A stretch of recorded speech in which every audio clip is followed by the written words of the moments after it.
اعوذ باللہ من الشیطان الرجیم بسم اللہ الرحمن الرحیم اعوذ باللہ من الشیطان الرجیم بسم اللہ الرحمن الرحیم یا ایہا النبی حرض المؤمنین علی القتال إن يكن منكم 20 صابرون يغلبوا 200 وإن يكن منكم 100 يغلبوا 1000 من الذين كفروا بأنهم قوم لا يفقهون الآن خفف الله عنكم وعلم أن فيكم ضعفا فإن يكن منكم 100 صابرة يغلبوا 200 وإن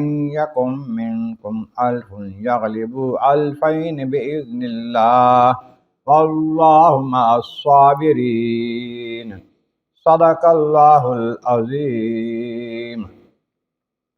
حمد و ثناء رب کریم اور درود و سلام بر سید خیر الانام کے بعد سورۃ الانفال کی آیت نمبر 65 اور 66 تلاوت کی گئی ہیں، 10ویں پارے کے 5ویں رکوع میں ہے۔ اس سے پہلی آیات بینات میں فرمایا گیا اللہ کریم جل شانہ نے اہل ایمان کے دلوں میں محبت ڈال دی کہ صدیوں سے آپس میں دشمن تھے قبیلے، ان کو آپس میں بھائی بھائی بنا دیا، ایسی الفت ڈال دی کہ وہ ایک دوسرے کو اپنے بھائی سے بھی زیادہ محبت کرتے۔ یہ اللہ تعالیٰ جل شانہ کا ہی کام تھا دلوں میں محبت اور الفت ڈال دینا۔ اگر کوئی دنیا بھر کی دولت خرچ کر کے دلوں کو ملانا چاہتا تو نہ ملا سکتا۔ پھر فرمایا کہ اے محبوب نبی، اللہ تعالیٰ آپ کی مدد کے لیے کافی ہے، پھر آپ کے ساتھ آپ کے غلام، آپ پر ایمان لانے والے صحابہ بھی مددگار ہیں۔ آپ فرمایا کہ اے محبوب نبی، پیارے نبی، حرض المؤمنین علی القتال، مومنوں کو، ایمان والوں کو، اپنے غلاموں کو، اپنے صحابہ کو جہاد کی ترغیب دلائیں، ان کو ابھاریں اس بات پر کہ اللہ کی راہ میں جہاد کریں، اللہ کے لیے ثواب کی نیت سے لڑیں۔ اور اللہ تعالیٰ ان کی مدد فرمانے والا ہے۔ ان یکم منکم 20، اگر تم مسلمان صابر 20 لوگ ہوں گے نا، یغلبوا 200، 200 پر غالب آ جاؤ گے، 200 کافروں پر 20 مسلمان تم غالب آ جاؤ گے، کامیاب ہو جاؤ گے، اللہ کا وعدہ ہے۔ ان یکم منکم 100 یغلبوا 1000 من الذین کفروا، اور اگر تم 100 ہوگے تو 1000 کافروں پر غالب آؤ گے۔ انہا قوم لا یفقہون، اس لیے کہ وہ لوگ بے وقوف ہیں، انہیں عقل نہیں ہے۔ عقل ہوتی تو نبی کے غلام بن جاتے، اللہ تعالیٰ کے فرما بردار ہو جاتے۔ وہ ان میں ایمان کا جذبہ نہیں ہے، انہیں یہ پتہ ہے لڑنا ہے تو بس مرنا ہے یا مارنا ہے، اور جو اگر جیتنا ہے تو پھر مال ملے گا، ملک ملے گا۔